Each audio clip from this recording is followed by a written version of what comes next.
जंगल में एक झील के किनारे एक जामुन का पेड़ था। उस पर बड़े ही मीठे और रसीले जामुन लगा करते थे। जामुन का वह पेड़ रक्तमुख नामक बंदर का घर था। जब भी पेड़ पर जामुन लगते तो वह खूब मजे लेकर उन्हें खाया करता था। उसका जीवन बहुत सुखमय था। एक दिन एक मगरमच्छ झील में तैरता तैरता जामुन के उसी पेड़ के नीचे आ गया जिस पर बंदर रहा करता था। बंदर ने उसे देखा तो उसके लिए कुछ जामुन तोड़कर नीचे गिरा दिए। मगरमच्छ भूखा था, जामुन खाकर उसकी भूख मिट गई। वह बंदर से बोला, मैं बहुत भूखा था मित्र, तुम्हारे दिए जामुन ने मेरी भूख शांत कर दी। तुम्हारा बहुत बहुत धन्यवाद। जब मित्र कहा है तो फिर धन्यवाद की क्या बात है। तुम यहाँ रोज आया करो, ये पेड़ तो जामुन से लगा हुआ है। हम दोनों साथ में जामुनों का स्वाद लिया करेंगे। बंदर ने मैत्री भाव से मगरमच्छ से कहा। उस दिन से बंदर और मगरमच्छ में अच्छी मित्रता हो गई। मगरमच्छ रोज झील के किनारे आता और बंदर के दिए जामुन खाते हुए उससे ढेर सारी बातें किया करता। बंदर मित्र के रूप में मगरमच्छ को पाकर बहुत खुश था। एक दिन दोनों में अपने अपने परिवार के बारे में बातें चली तो बंदर बोला, मित्र परिवार के नाम पर मेरा कोई नहीं है। मैं इस दुनिया में अकेला हूँ, किंतु तुमसे मित्रता के बाद से मेरे जीवन का अकेलापन चला गया। मैं भगवान का बहुत आभारी हूँ कि उसने मित्र के रूप में तुम्हें मेरे जीवन में भेजा। मगरमच्छ बोला, मैं भी तुम्हें मित्र के रूप में पाकर बहुत खुश हूँ, लेकिन मैं अकेला नहीं हूँ। मेरी पत्नी है, झील के पार हम दोनों साथ में रहते हैं। अरे ऐसी बात थी तो पहले क्यों नहीं बताया, मैं उनके लिए भी जामुन भेज देता। बंदर बोला और उस दिन उसने मगरमच्छ की पत्नी के लिए भी जामुन भिजवाए। घर पहुंचकर जब मगरमच्छ ने अपनी पत्नी को बंदर के भेजे जामुन दिए तो उसने पूछा, तुम इतने मीठे जामुन कहाँ से लेकर आए हो? ये जामुन मुझे मेरे बंदर मित्र ने दिए हैं जो झील के पार जामुन के पेड़ पर रहता है। मगरमच्छ बोला, बंदर और मगरमच्छ की मित्रता कैसी बात कर रहे हो तुम? बंदर और मगरमच्छ की भी भला कोई मित्रता होती है? वो तो हमारा आहार है। जामुन के स्थान पर तुम उस बंदर को मार कर ले आते तो हम मिलकर उसके मांस का स्वाद लेते। मगरमच्छ की पत्नी बोली, खबरदार जो आइंदा कभी ऐसी बात की। बंदर मेरा मित्र है, वह मुझे रोज मीठे मीठे जामुन खिलाता है, मैं कभी उसका अहित नहीं कर सकता। मगरमच्छ ने अपनी पत्नी को झिड़क दिया और वह मन महसूस कर रह गई। इधर बंदर और मगरमच्छ की मित्रता चलती रही। दोनों रोज मिलते रहे और बातें करते हुए जामुन खाते रहे। बंदर अब मगरमच्छ की पत्नी के लिए भी जामुन भेजने लगा। मगरमच्छ की पत्नी जब भी जामुन खाती तो सोचती कि जो बंदर रोज इतने मीठे जामुन खाता है उसका कलेजा कितना मीठा होगा। काश मुझे उसका कलेजा खाने को मिल जाए। लेकिन डर के मारे वह अपने पति से कुछ नहीं कहती। लेकिन जैसे जैसे दिन गुजरते गए वैसे वैसे उसके मन में बंदर का कलेजा खाने की लालसा बढ़ती गई। वह अपने पति से सीधे सीधे बंदर के कलेजे की मांग नहीं कर सकती थी, इसीलिए उसने एक तरकीब निकाली। एक शाम जब मगरमच्छ बंदर से मिलकर वापस आया तो उसने देखा कि उसकी पत्नी बीमार होकर पड़ी है।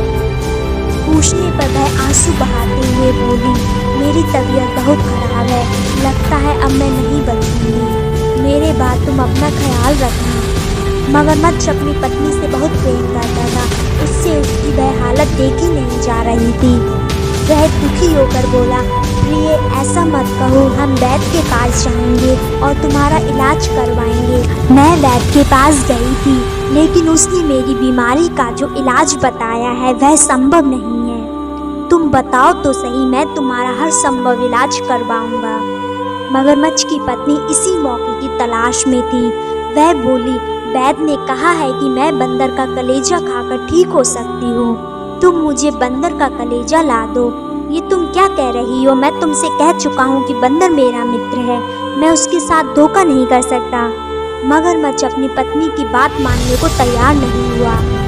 यदि ऐसी बात है तो तुम मेरा मरा हुआ मुंह देखने को तैयार रहो। उसकी पत्नी रूठते हुए बोली। मगरमच्छ दुविधा में पड़ गया। एक ओर मित्र था, दूसरी ओर उसकी पत्नी। अंत में उसने अपनी पत्नी के प्राण बचाने का निर्णय किया। दूसरे दिन वह सुबह सुबह बंदर का कलेजा लाने चल पड़ा। उसकी पत्नी खुशी से फूले नहीं समाई और उसके लौटने की प्रतीक्षा करने लगी। जब मगरमच्छ बंदर के पास पहुंचा तो बंदर बोला, मित्र आज इतनी सुबह सुबह क्या बात है? मित्र, तुम्हारी भाभी तुमसे मिलने को लालायित है। वह रोज मुझसे शिकायत करती है कि मैं तुम्हारे दिए जामुन तो खा लेता हूँ, किंतु कभी तुम्हें घर बुलाकर तुम्हारा सत्कार नहीं करता। आज उसने तुम्हें भोज पर आमंत्रित किया है। मैं सुबह सुबह वही संदेशा लेकर आया हूँ। मगरमच्छ ने झूठ कहा। मित्र, भाभी को मेरी ओर से धन्यवाद कहना, लेकिन मैं जमीन पर रहने वाला जीव हूँ और तुम लोग जल में रहने वाले जीव हो। मैं ये झील पार नहीं कर सकता। मैं कैसे तुम्हारे घर आ पाऊंगा? बंदर ने अपनी समस्या बताई। मित्र, उसकी चिंता तुम मत करो, मैं तुम्हें अपनी पीठ पर बिठाकर अपने घर ले जाऊंगा। बंदर तैयार हो गया और पेड़ से कूदकर मगरमच्छ की पीठ पर बैठ गया। मगरमच्छ झील में तैरने लगा। जब वे झील के बीचों बीच पहुंचे तो मगरमच्छ ने सोचा कि अब बंदर को वास्तविकता बताने में कोई समस्या नहीं है। यहाँ से वह वापस नहीं लौट सकता। वह बंदर से बोला, मित्र, भगवान का स्मरण कर लो। अब तुम्हारे जीवन की कुछ ही घड़ियां शेष हैं। मैं तुम्हें बोझ पर नहीं बल्कि तुम्हें मारने के लिए ले जा रहा हूँ। ये बात सुनकर बंदर चकित हो गया और बोला, मित्र, मैंने तुम्हारा क्या बिगाड़ा है जो तुम मुझे मारना चाहते हो? मैंने तो तुम्हें मित्र समझा, तुम्हें जामुन खिलाए और उसका प्रतिफल तुम मेरे प्राण लेकर दे रहे हो।